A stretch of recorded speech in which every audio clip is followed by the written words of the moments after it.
चलिए बच्चों, तो आज आप लोग मुझसे पूछने वाले थे एमसीक्यूज के डाउट्स। तो जो मेरे पास डाउट्स आए हैं उनमें सबसे फर्स्ट डाउट आया है क्वेश्चन नंबर 3। बच्चों क्वेश्चन नंबर 3 इसको यदि आप ध्यान से देखें तो लिखा है express which of the following setups can be used to verify Ohm's law. What is Ohm's law? V is directly proportional to I. यदि फर्स्ट ऑप्शन को आप ध्यान दें, ये रेजिस्टेंस है, ये वेरिएबल रेजिस्टेंस है, ये भी रेजिस्टेंस है और यहां वोल्टमीटर कनेक्ट है और ये एमीटर कनेक्ट है और ये है सेल, ये है सर्किट। यदि आप ध्यान दें, सपोज ये R1, ये R2 और ये जो रहेगा वो R3 और वेरिएबल रहेगा। तो जब आप इसको चेंज करेंगे तो नो डाउट ये AB के अक्रॉस इक्विवेलेंट रेजिस्टेंस जो भी होगा वो होगा R2 प्लस R3, जिसमें R3 वेरिएबल है और फिर उसके पैरेलल में R1। तो इसलिए अब इक्विवेलेंट रेजिस्टेंस कितना होगा? No doubt RAB into R1 upon RAB plus R1, ये इक्विवेलेंट रेजिस्टेंस रहेगा। इसमें से R3 यदि चेंज होता है तो RAB भी चेंज हो जाएगा और यदि RAB चेंज होगा तो इक्विवेलेंट रेजिस्टेंस भी चेंज होगा और यदि इक्विवेलेंट रेजिस्टेंस चेंज होगा तो नो डाउट करंट भी चेंज होगा और इस पूरे के across potential difference voltmeter measure करेगा। तो जो भी करंट की वैल्यू चेंज हो रही है वो आपको पता चलेगी और आपको दिखाई देगा V is directly proportional to I। क्योंकि यदि ओम्स लॉ यदि वेरीफाई करना है तो यदि रेजिस्टेंस चेंज होगा तो करंट चेंज होगा, करंट चेंज होगा तो इसके इक्विवेलेंट पोटेंशियल डिफरेंस भी चेंज होगा और इसलिए यही आंसर जो है वो करेक्ट है।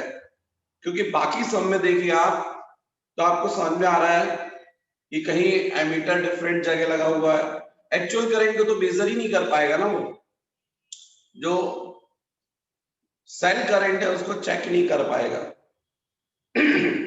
तो इसलिए करेक्ट आंसर थर्ड क्वेश्चन का ए। फिर बच्चों आप लोगों ने मुझसे नेक्स्ट पूछा है क्वेश्चन नंबर 8। क्वेश्चन नंबर 8 थोड़ा मुझे खराश है बच्चों, गले में प्रॉब्लम है इसलिए थोड़ा आवाज खरखरा रही है। The reading of the ammeter as per figure shown is, हमको यहां पर ये 2 ओम रेजिस्टेंस है, यहां पर 2 ओम रेजिस्टेंस है, ये 2 वोल्ट सेल लगा हुआ है, एमीटर लगा हुआ है, यहां पर कनेक्टेड है रेजिस्टेंस 2 ओम और फिर ये भी कनेक्टेड है 2 ओम। हमको एमीटर रीडिंग शो करना है। तो बच्चों ये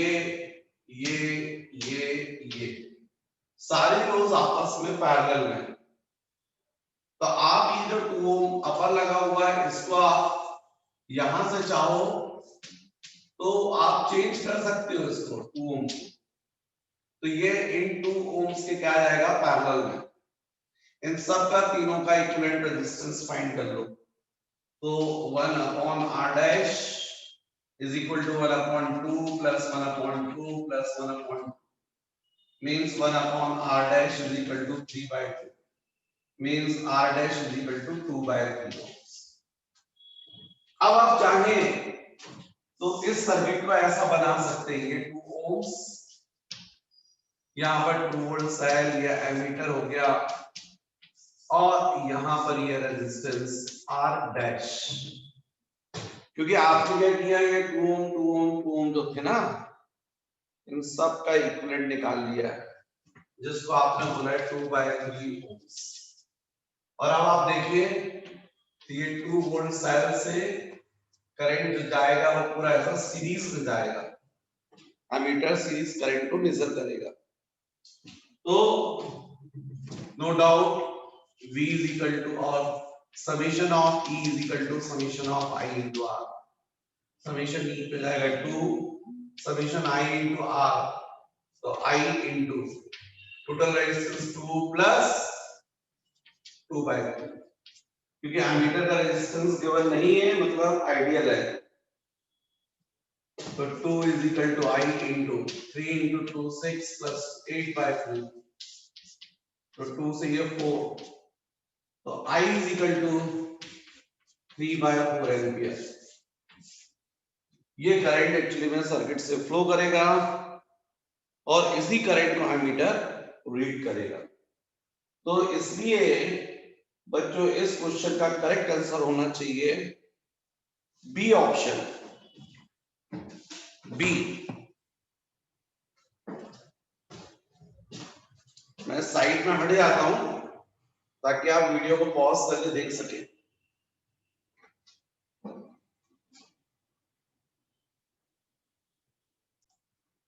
नेक्स्ट बच्चों question number 11।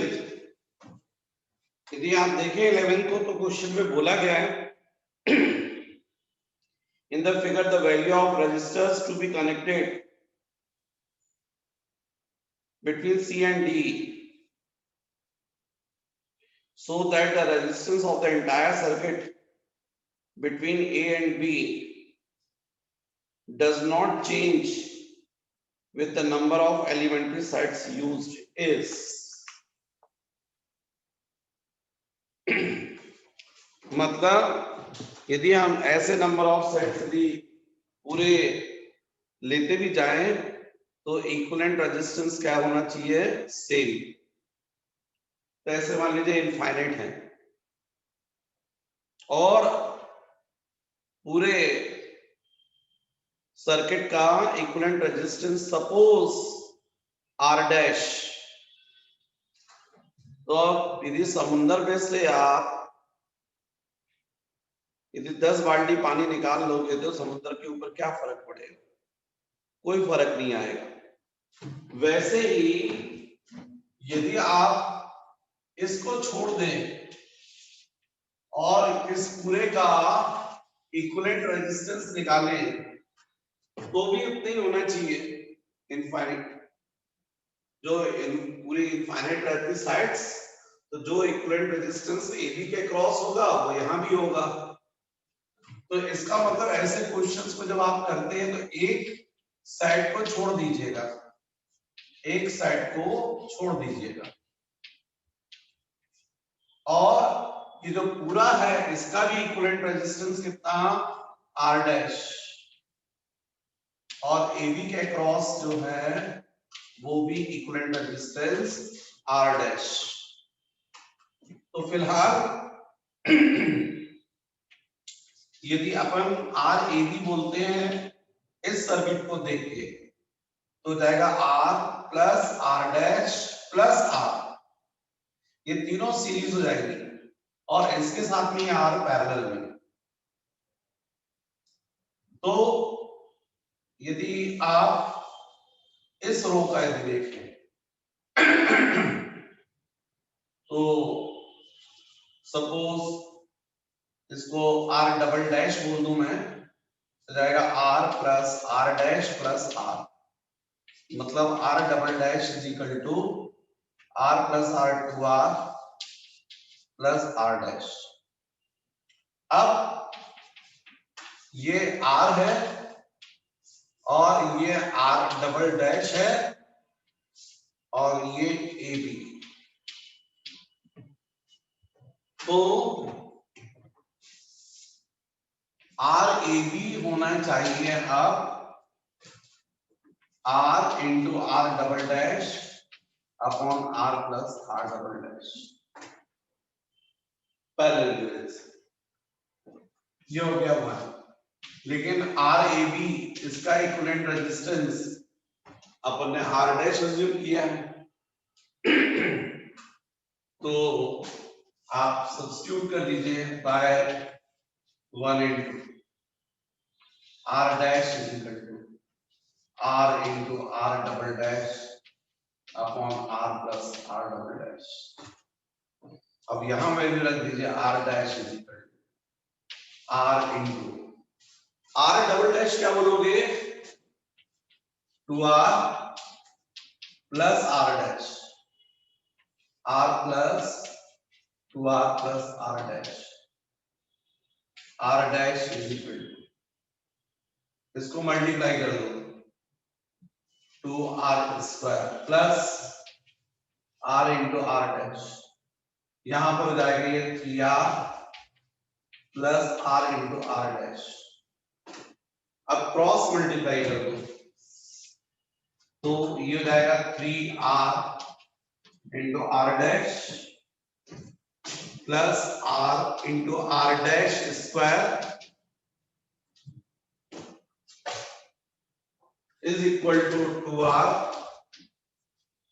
Square plus r into R dash. अब ट्रांसफर कर दो सबको, तो 3r r dash plus r dash square minus 2r square minus r dash is equal to 0। ये 3r ये माइनस ये जाएगा r dash square plus 2r r dash minus 2r square is equal to 0। बच्चों देखो quadratic equation आया है, यहां पर a की वैल्यू हो रही है r, b की वैल्यू हो रही है 2r और c की वैल्यू हो रही है माइनस 2r स्क्वायर। तो इसका मतलब r dash is equal to minus b plus minus root over b square 4r square minus 4ac 4 R C minus 2r square, ये प्लस हो जाएगा डिवाइडेड बाय 2a 2r। अब इस पे r dash is equal to ये जाएगा minus 2r plus minus root over 4 into 2 8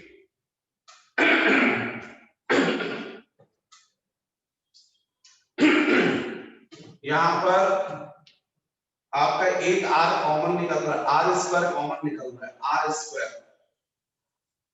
तो r square common निकलेगा, इसको स्क्वायर रूट के बाहर आएगा तो r हो जाएगा root over 4 plus 8r divided by 2r, ये r कॉमन निकलकर कैंसिल हो जाएगा, तो r डैश इज इक्वल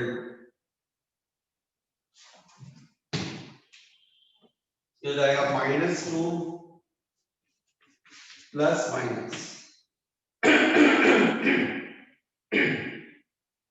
यहां बच्चों 4 को भी अपन निकाल सकते थे, तो 4 को निकाल देते हैं 1 बचता और यहां पर 2 और 4 निकालते हैं 2r हो जाता, तो ये 2 भी कैंसिल होता, तो कुल मिलाकर बचता आपके पास -1 plus minus root over 2r plus 1 ये आ जाता। अब ये आ रही है r डैश की वैल्यू, प्लस साइन लेना पड़ेगा, माइनस वैलिड नहीं रहेगा। माइनस वैलिड क्यों नहीं रहेगा? क्योंकि रेजिस्टेंस की वैल्यू कभी भी नेगेटिव नहीं होती है। तो जब आप प्लस साइन लेंगे तो डेफिनेटली जाएगा 1 प्लस 2r रूट 2r, तो ये आएगा आपका, आना चाहिए r dash root 2r plus 1 minus 1।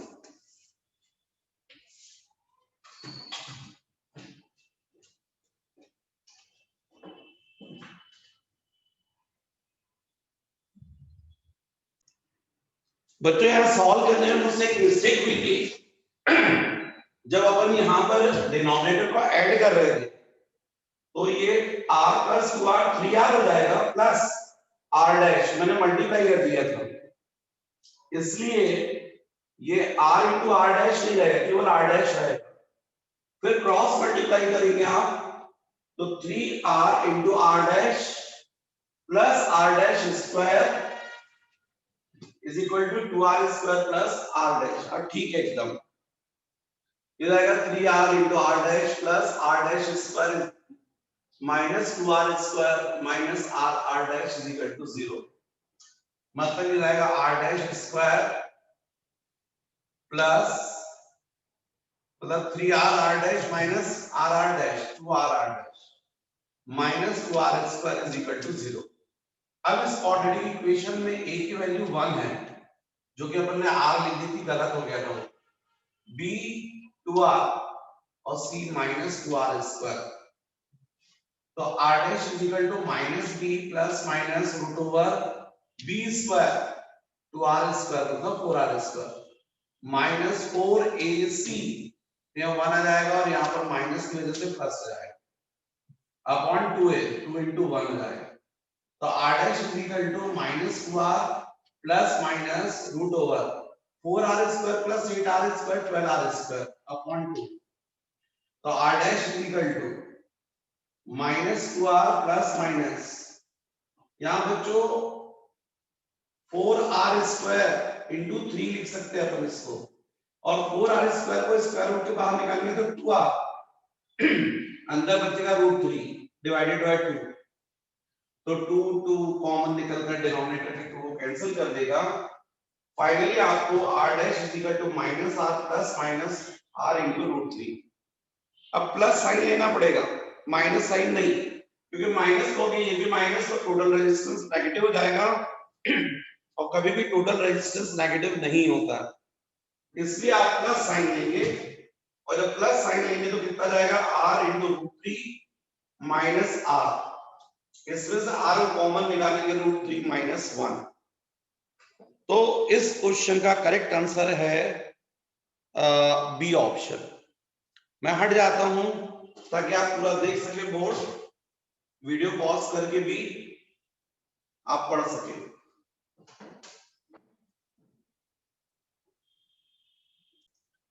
तो नेक्स्ट क्वेश्चन नंबर 12 बच्चों देखें आप, क्या है, the current from the battery in circuit diagram show is, आपको डायग्राम गिवन है और करंट बताना है। क्या प्रॉब्लम बच्चों, तो सीधा सीधा क्वेश्चन दिख रहा है। क्वेश्चन नंबर 12 ये हो गया आपका 15 वोल्ट, यहां से ये 2 ओम्स, ये यहां पर 0.5 ओम, फिर 8 ओम,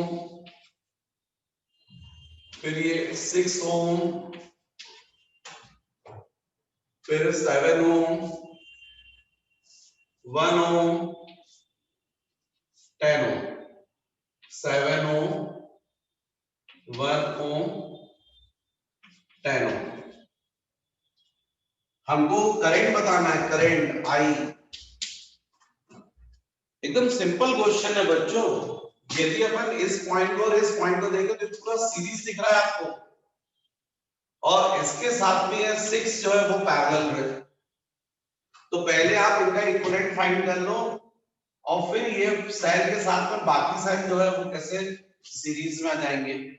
मतलब यदि मैं आपको बोलूं, इसको सपोज नेम देता हूं ए, और इसको बी, और सपोज सी, तो एबीसी का रेजिस्टेंस निकालो, आर ए बी सी।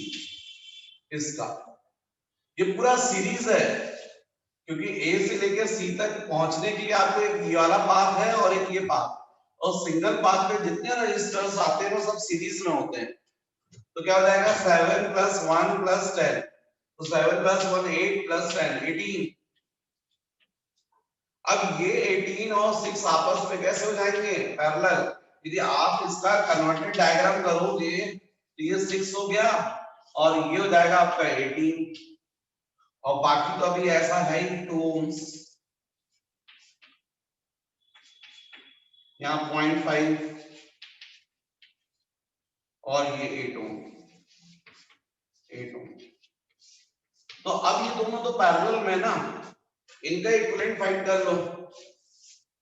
तो इसको मैंने नेम दिया ए, ये सी, तो आर ए सी निकाल लो। R A C is equal to 6 × 18 upon 6 + 18। Parallel में तो यही बोलोगे ना, R is equal to R1 × R2 upon R1 + R2। तो इस कंडीशन में R A C is equal to 6 × 18 upon कितना होता है 24, ये कितना हो गया 4, कितना हो गया 9/2, 9/2 क्या आ गया आर ए सी। अब आपके पास क्या बचा है, ये 2 ohm, यहां पर ये हो जाएगा 9/2, और ये सेल हो गया 0.5 ohm ये है, और आपका लोअर रेजिस्टेंस 8 ohm, ये 8 ohm 0.5, सेल 15 वोल्ट्स का है, तो ये 15 वोल्ट्स हो गए। अब क्या है पूरा V = IR, या E summation of E = summation of I × R। Summation of E तो एक ही सेल लिखना ना 15, summation of I × R, I × resistance पूरा सीरीज है, तो 2 + 9/2 + 8 + 0.5, ये हो गया, ये जाएगा 15 I, 8 + 2 10, 9/2 4.5 + 0.5 5, 15 हो जाएगा। I = 1 ampere, 1 ampere. मतलब क्वेश्चन नंबर 12 का करेक्ट आंसर क्या हो गया ए। फिर क्वेश्चन नंबर 13 भी डाउट है किसी का। In the given circuit the potential of point E point का पोटेंशियल बताना है आपको। अरे एकदम सिंपल है, ये हो गया आपका 8 वोल्ट, ये पॉइंट हो गया ई, ये 1 ohm, यहां पर डी,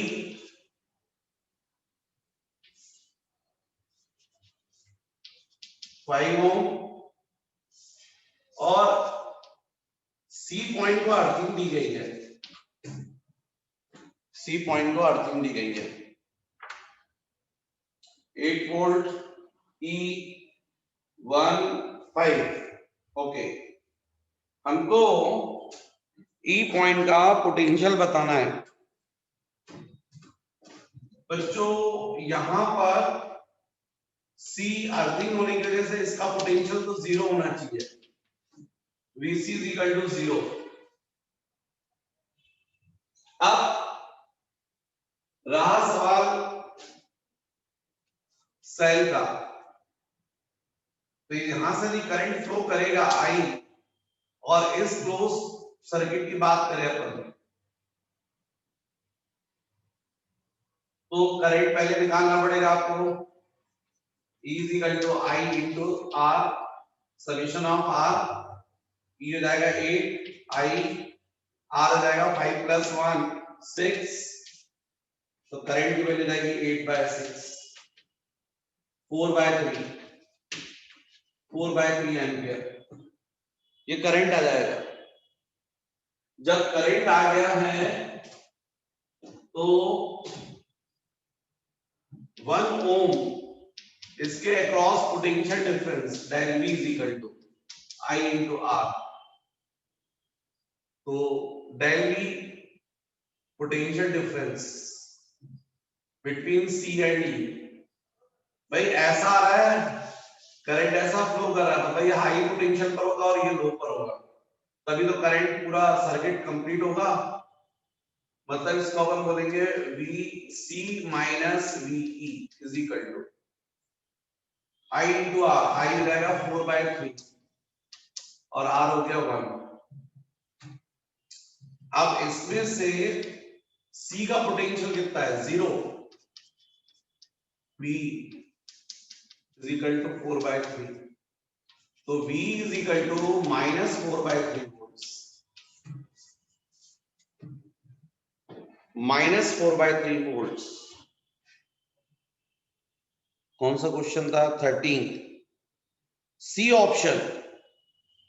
क्वेश्चन नंबर 13 जो है उसका बच्चों करेक्ट आंसर होना चाहिए सी, माइनस 4/3 वोल्ट्स, क्योंकि हमको पोटेंशियल पूछा है। Question number 13, right, correct answer C, minus 4/3 volts.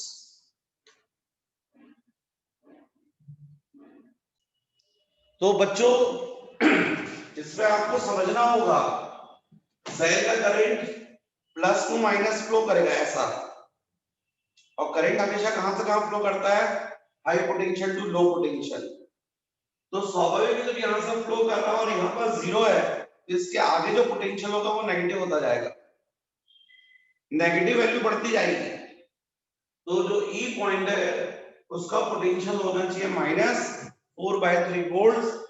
और मैं हट गया हूं बोर्ड के सामने से, आप वीडियो को पॉज करके देख सकते हैं पूरा। नेक्स्ट बच्चों जो मेरे पास डाउट आया है वो है क्वेश्चन नंबर 16 क्वेश्चन भी सेम इसी तरीके से है, मुझे लगता है बनना चाहिए आपको। इन the circuit shown the point B is earth, the potential at the point A is high potential पर होगा ये, भाई यहां पर ये सेल लगा है 50 वोल्ट्स, और यहां पर ये है 5 ओम्स, फिर 7 ओम,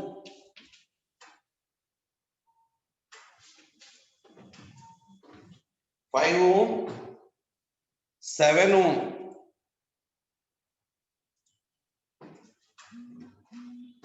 फिर 10 ओम, फिर 3 ओम्स, ऐसे सर्किट कंप्लीट है। इस पॉइंट को अर्थिंग दी गई है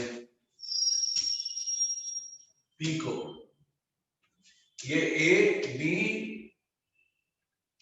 सी डी ई, दो करंट फ्लो कर रहा है सपोज आई, पहले करंट निकालना पड़ेगा, E is equal to I into R, summation of E is equal to summation of I into R। अब E समेशन तो एक ही साइड है 50 वोल्ट, तो 50 summation I R, I into R 5 plus 7 plus 10 plus 3 कितना हो रहा है, 5 plus 7 12 plus 10 22 plus 3 25, तो इसका मतलब करंट की वैल्यू कितनी होगी 2 एम्पियर।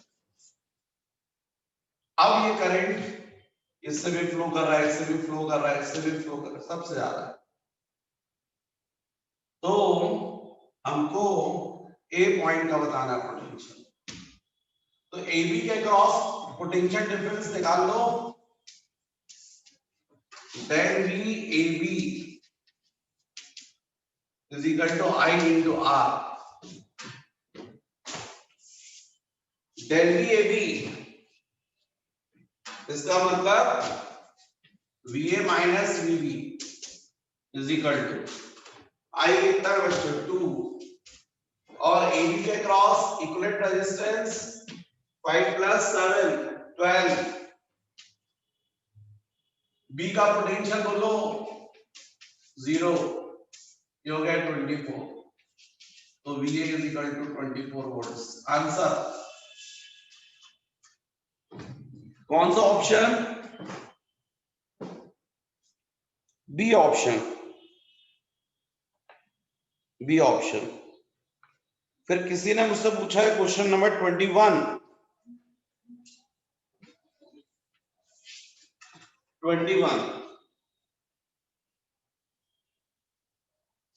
यार बच्चों तो देख के समझ में आ रहा है। व्हीटस्टोन ब्रिज है, बैलेंस पोजीशन दिख रही है, 5 ओम आंसर आएगा। भाई एक रेजिस्टेंस ये है, एक ये और एक ये है, और इसमें से यहां पर ये भी 5 ओम है और यहां भी 5 ओम है। ऐसे जब सर्किट दिखते हैं ना तो ये व्हीटस्टोन ब्रिज के सर्किट होते हैं। और देख के समझ में आ रहा है मुझे ये बैलेंस पोजीशन है, तो आपको भी समझ में आना चाहिए। देखो ये जो पॉइंट है इसको नेम दे दो C, इसको दे दो D। अब यदि आप इसको कन्वर्ट करके देखो, ये A, ये B, ये C और ये D, जैसा व्हीटस्टोन ब्रिज के लिए आप बनाते हो वैसा। तो आपको मालूम है AC इसके बीच में 5 ओम है, तो ये AC जो है ये 5 ओम हो गया। फिर AD इसके बीच में भी 5 ओम है, तो ये 5 ओम ये हो गया। फिर CD ये भी 5 ओम, तो ये CD 5 ओम। DB 5 ओम, तो ये DB 5 ओम। CB 5 ओम, तो CB के बीच में 5 ओम। और आप सबको पता है ये सर्किट जो है वो व्हीटस्टोन ब्रिज का होता है, इसी से मैंने कन्वर्ट किया है। और आप देखो P बाय Q, ये P होता है, ये Q होता है, ये R होता है, ये S होता है। तो P by Q 5 by 5 1:1, R by S 5 by 5 1:1, मतलब बैलेंस है। P by Q is equal to R by S है। जब बैलेंस पोजीशन होती है तो मैंने थ्योरी में आपको समझाया था, ये जो C पॉइंट है और D पॉइंट है इनके पोटेंशियल सेम होते हैं, करंट फ्लो नहीं करता। तो फिर इस रेजिस्टेंस का कोई मतलब नहीं है। तो ये अपर रो पूरी की पूरी सीरीज हो गई, ये लोअर रो भी सीरीज हो गई, और फिर ये आपस में पैरेलल में हो गए। जब इक्वल रेजिस्टेंस हो तो आप सॉल्व करके देख लीजिए, सेम आएगा 5 ओम। यदि R R R R होता तो इक्विवेलेंट रेजिस्टेंस R ओम आता। देखो ना 5 प्लस 5 10, 5 प्लस 5 10, फिर 10 और 10 पैरेलल में, तो 10 into 10 upon 10 plus 10। आप सॉल्व करके देख लीजिए, 100/25 आ गया। तो इसका करेक्ट आंसर होगा 5 ओम। और ऐसे सर्किट्स को तो आप जो है पहचानना शुरू कर दो, इनको सॉल्व करने की आवश्यकता नहीं है, टाइम बचाना चाहिए। ऐसे क्वेश्चंस आते हैं, ये टाइम बचाने के लिए दिए रहते हैं। क्वेश्चन नंबर 22, लेकिन 22 के लिए मुझे लगता है, चलो ठीक है, बोर्ड पर जाके दिख रही है 22। 21 के बाद आपने पूछा है 22। In the circuit the potential difference across PQ will be nearest to. तो क्वेश्चन नंबर 22, यस, बैटरी लगी है, 100 ओम का रेजिस्टेंस है और नीचे भी यहां पर 100 ओम है, जिसमें से ये जो पॉइंट है P और यहां पर है Q, यहां पर 80 ओम्स बोला गया है, यहां 20 ओम्स बोला गया है, और जो बैटरी है वो है 48 वोल्ट्स की और इंटरनल रेजिस्टेंस गिवन है 100 ओम।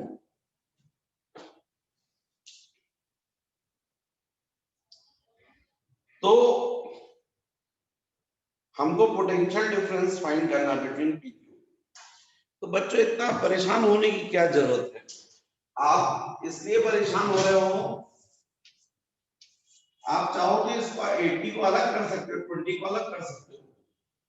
यदि सपोज इस पॉइंट को मैं A नेम दे दूं, तो आपको पता है बैटरी से करंट निकलेगा I।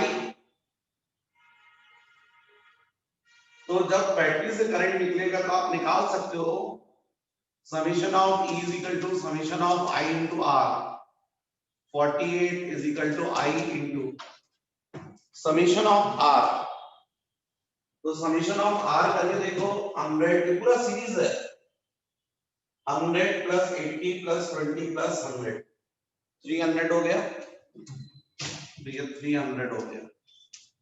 तो I is equal to 48 by 300, 3 से डिवाइड करोगे तो ये 100 हो जाएगा, 316, मतलब I इज इक्वल टू 0.16, ये करंट हो गया। अब निश्चित रूप से जो Q यहां से करंट ऐसा फ्लो कर रहा है, Q हाई पोटेंशियल पर होगा और P लो पोटेंशियल पर होगा। करंट हमेशा हाई टू लो फ्लो करता है। तो del E QP is equal to I into 20। अब ये जाएगा VQ माइनस VP। I की वैल्यू 16 बाय 100 इंटू 20, सॉरी 0.16 इंटू 20, मतलब VQ minus VP is equal to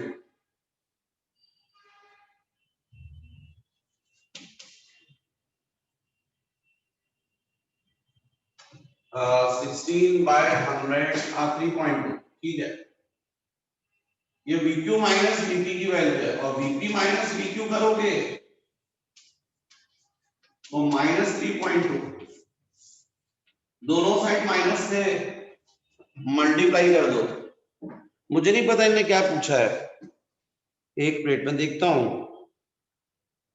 in the circuit the potential difference across PQ will B, across बोला है, यदि VP minus VQ बोला होता तो माइनस 3.2 टिक करते अपन, लेकिन केवल सिंपल पोटेंशियल डिफरेंस इनको चाहिए 3.2 वोल्ट्स। तो इसका करेक्ट आंसर होगा डी ऑप्शन, डी ऑप्शन। मेरे ख्याल से बच्चों बोर्ड दिख रहा है आपको। ये 22 के बाद बच्चों मेरे पास जो डाउट आया है वो 27th आया है। 27th क्वेश्चन किसी ने पूछा है, 27th। बच्चों ये जो क्वेश्चन है, क्वेश्चन नंबर 27, इसमें क्लियर लिखा है इन the figure given the value of X resistance will be when the potential difference between B and D is zero. ये जो B है और D है इनके बीच में पोटेंशियल डिफरेंस जीरो, समझ रहे बात, मतलब same potential VP minus VD is equal to zero, मतलब VP is equal to VD, मतलब ये पॉइंट और ये पॉइंट सेम पोटेंशियल पर है। वीटस्टोन ब्रिज हो गया तो बैलेंस पोजीशन बन गई। बैलेंस पोजीशन में हमको मालूम है P by Q is equal to R by S होता है। P का मतलब ये इक्विवेलेंट रेजिस्टेंस P और Q का मतलब इसका इक्विवेलेंट रेजिस्टेंस Q, R का मतलब इस पूरे का इक्विवेलेंट रेजिस्टेंस R और S का मतलब इस पूरे का इक्विवेलेंट रेजिस्टेंस S। तो आपको दिख रहा है P 15 प्लस 6 21, फिर Q तो ये दोनों पैरेलल में है तो 8 into x upon 8 plus x, ये इन दोनों का इक्विवेलेंट आ गया और उसके साथ में 3 ओम कैसा है सीरीज, तो ये ऐड हो जाएगा। फिर आर की वैल्यू तो 6 6 पैरेलल में इनका इक्विवेलेंट कितना हो गया 3, हाफ हो जाएगा जस्ट, और 15 और 3 18,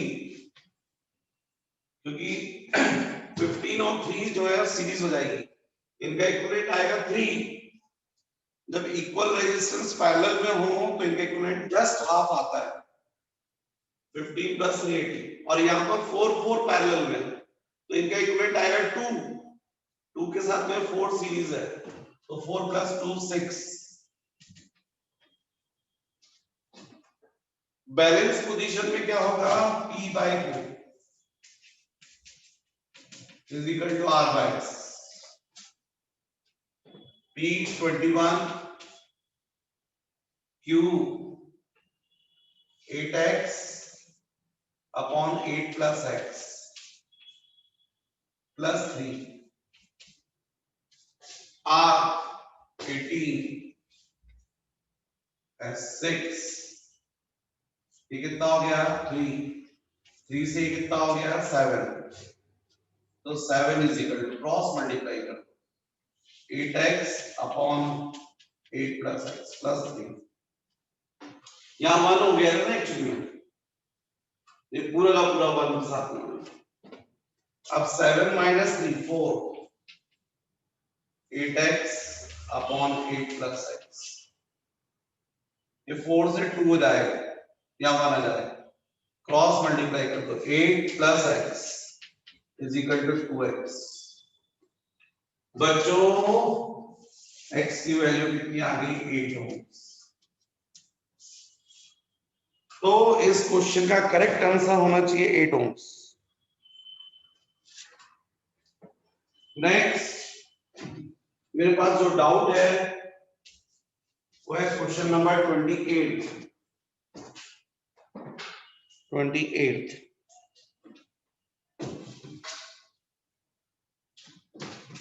तो 28 क्वेश्चन में ये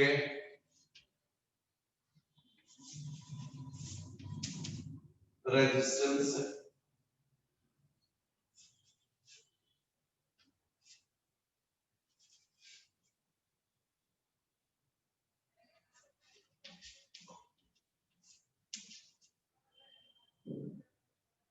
क्वेश्चन में बोला गया था in the network shown in the figure each the resistance is equal to 2R, the resistance between the points A and B। अब 2R बोला है लेकिन मैं बच्चों R लेके चल रहा हूं, R बाद में अपन R की वैल्यू 2 रख देंगे। कुछ बताना चाहता हूं, ये पॉइंट A है तो ये भी A होगा क्योंकि बीच में कोई रेजिस्टेंस नहीं है, तो इसका मतलब ये भी A होगा, और ये B है तो ये भी B होगा। इस पॉइंट को नेम दे दो C, इसको दे दो D। अब तो ये A, ये बी, क्योंकि ए बी के क्रॉस निकालना है, और यहां पर दे दो सी और इसको डी। देखो जरा ध्यान से, एसी इसके बीच में रेजिस्टेंस है आर, फिर देखो ए और डी के बीच में भी आर है,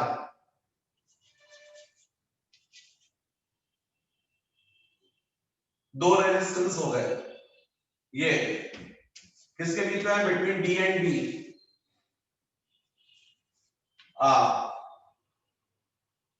ये रेजिस्टेंस किसके बीच में है? Between C and D.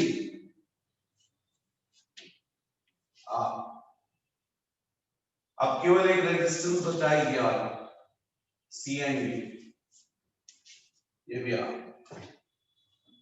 मैंने इसको कन्वर्ट करके बताया आपको, आपके सामने है, बिल्कुल व्हीटस्टोन ब्रिज का सर्किट बन गया, और इसको P बोलोगे, इसको Q बोलोगे, इसको R S, तो R by R 1:1, R by R 1:1 equal हो गया, मतलब बैलेंस पोजीशन है। बैलेंस पोजीशन में C और D सेम पोटेंशियल पर होते हैं, इसका कोई मतलब नहीं। तो जब भी व्हीटस्टोन ब्रिज में इक्वल रेजिस्टेंस होता है तो उनका इक्विवेलेंट R आता है, इसलिए इसका आंसर होगा R equivalent is equal to R। क्वेश्चन के हिसाब से R की वैल्यू 2 ohms, इसलिए 2 ohms को आप टिक करोगे।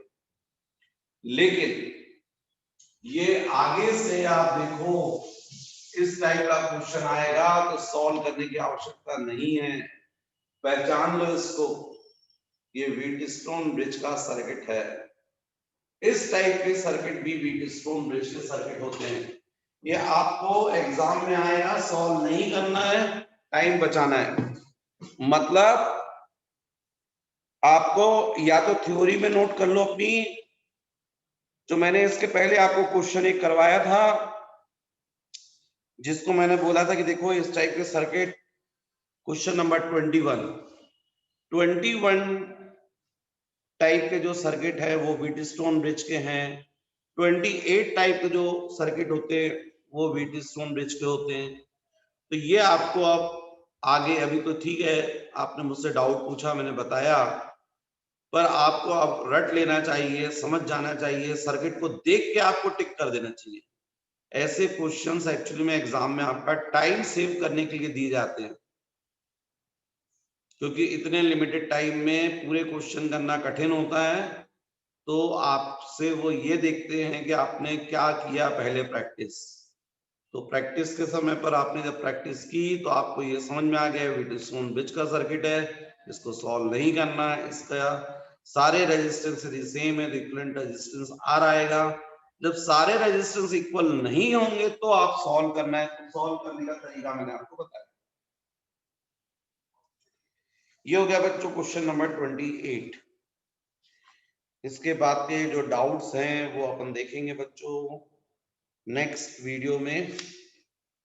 लेकिन तब तक आप लोगों को सभी को पूरे 65 क्वेश्चंस तक कर लेना चाहिए।